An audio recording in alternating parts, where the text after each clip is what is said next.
Hello students, नमस्कार विद्यार्थी मित्रांनो. मार्केटिंग अँड रिटेल मॅनेजमेंट या विषयाच्या पेपर 1च्या 3rd चॅप्टरमध्ये आपण भेटत आहोत. रिटेलिंग बिलिंगमधील कार्यपद्धती आणि टप्पे. आज आपण दुसऱ्या व्हिडिओमध्ये भेटत आहोत. तर याच्या आधीच्या व्हिडिओमध्ये आपण बारकोडिंग प्रणाली, बारकोडिंगचे महत्त्व बघितलेलेच आहे. रिटेलिंग बिलिंगमध्ये टप्पे आणि कार्यपद्धती आज आपण बघणार आहोत. तर कार्यपद्धती आधी आपण बघू की रिटेल बिलिंगमध्ये कार्यपद्धती काय आहे.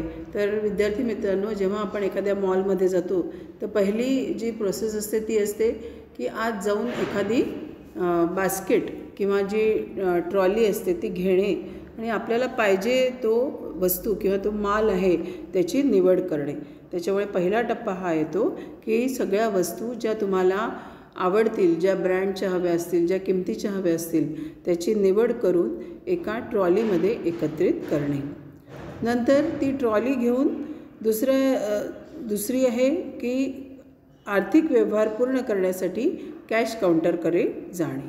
ग्राहक खरेदी करायच्या वस्तू ट्रॉलीमध्ये जमा करून त्याचे पैसे देण्याचे व्यवहार पूर्ण करण्यासाठी कॅश काउंटरकडे जातो. त्या ठिकाणी अत्याधुनिक यंत्रणेद्वारा वस्तूची मूल्यमापन करणारी यंत्रणा म्हणजेच बिलिंग यंत्रणा, कॅशियर इत्यादी कर्मचारी यांच्या मदतीने व्यवहार पूर्ण केला जातो. नंतर आहे point of sales. Point of sales म्हणजेच कॅश काउंटर. येथे निवड केलेल्या मालाचे बिल तयार केले जाते. म्हणजे प्रत्यक्ष विक्रीच्या ठिकाणी ग्राहकाने निवडलेल्या वस्तूचे योग्य मूल्यमापन म्हणजेच बिल तयार केले जाते व हिशोब घेऊन त्या ग्राहकांशी प्रत्यक्ष आर्थिक व्यवहार केला जातो. या ठिकाणी संपूर्ण व्यवहार POS संगणकात्मक प्रणालीद्वारे होत असतो.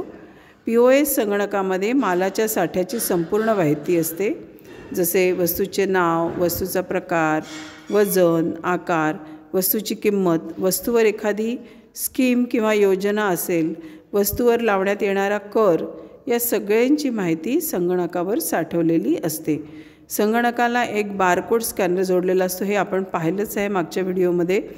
आणि स्कॅनरद्वारे ग्राहकाने खरेदी केलेली वस्तूवर स्कॅनिंग केलं जातं आणि संगणकावर ती नोंदवली जाते. मग संगणकामध्ये आधीच साठवलेल्या संपूर्ण माहितीच्या आधारे ग्राहकाच्या त्यांनी जी वस्तू खरेदी केलेली आहे त्याचं ॲनालिसिस किंवा पृथक्करण करून खरेदीची पावती म्हणजेच बिल मिळतं. या बिलामध्ये अतिशय पारदर्शक पद्धतीने सर्व नोंदी छापलेल्या असतात. पुढचं आहे बिलाची रक्कम कॅश काउंटरवर अदा करणे.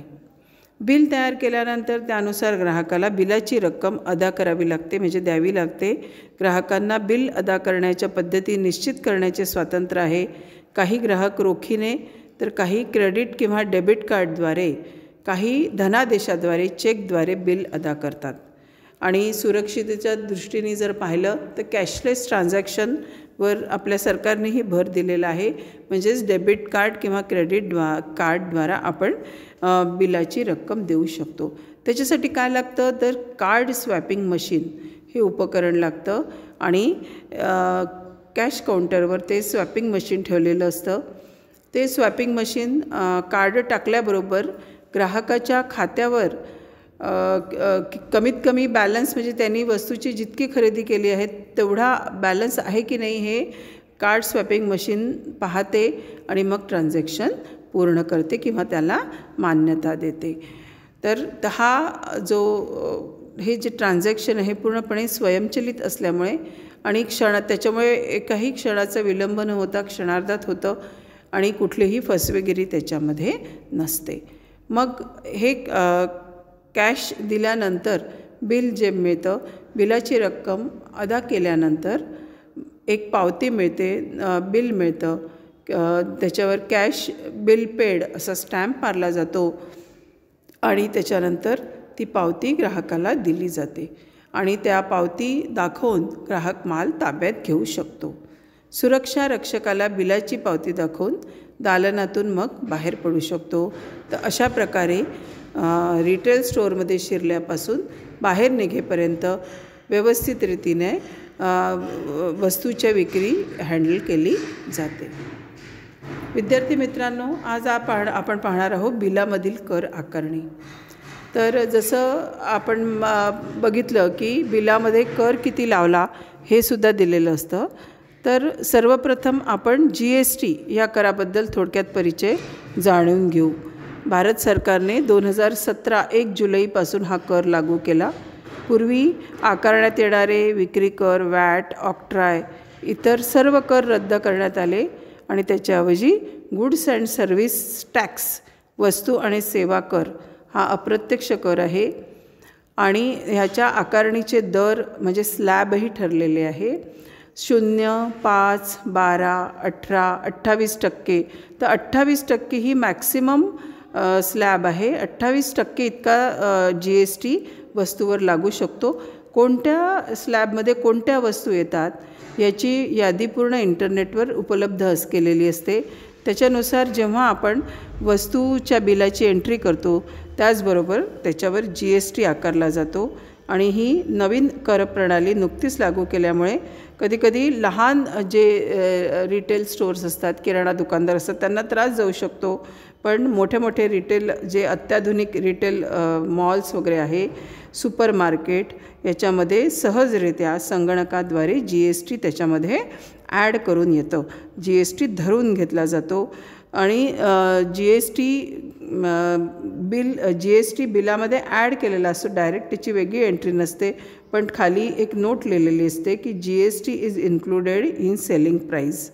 Taxes shown separately are mandated by GST regulations असा उल्लेख असतो. त्याच्यामुळे GSTची स्वतंत्र एंट्री तिथे नसते. जर कधीकधी ग्राहकाने डायरेक्ट उत्पादकाकडून मालाची खरेदी केली तर त्याच्या बिलात मूळच्या वस्तूच्या किमतीवर GSTची आकारणी आपण पाहू शकतो. आता याच्या पुढे आपण पाहणार आहोत रिटेलिंगमधील रोख हाताळणीची पद्धत. विद्यार्थी मित्रांनो, आपण पाहिलं की सगळी कॅश जी डेबिट कार्ड, क्रेडिट कार्डद्वारा, धनादेशाद्वारा किंवा रोख रक्कम जी येते ती कॅश काउंटरवर, पॉईंट ऑफ सेलवर येते आणि तिथला इन्चार्ज जो असतो तो असतो हेड कॅशियर.